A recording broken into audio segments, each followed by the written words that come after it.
Kaseng Kongres kabalong kaseng san hima kabasyong hakaliang persya ajong ka sorkar hinin kesngi kaladawa ya menteri rangba ka jila u kongrat ke sangma bat ka kenhun menteri jong u bakidai ban hiar syukir no khnang ba onwan no da ka sorkar bathmai ka batrang menteri na ka benta ban ajing adai ki yakin nongshong shnong ka jila khamtam yakitu ke basyong basa hakithan khaput bat ka jila Assam. Ya kani ka jingdawa lakran ha ka jingyalang ngolem bat ka jingthang mombati ha Kongres Bhavan kum kadak ban penpau ya ka jingburom ya ki sangut ki blaklat na ka jingsha siat yap ha ki pulit Assam ha ka shnong mukro West Giant Hills District.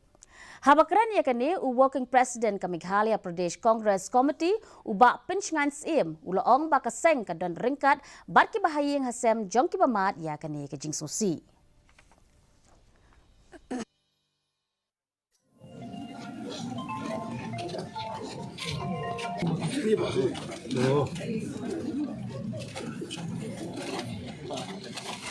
But we should agitate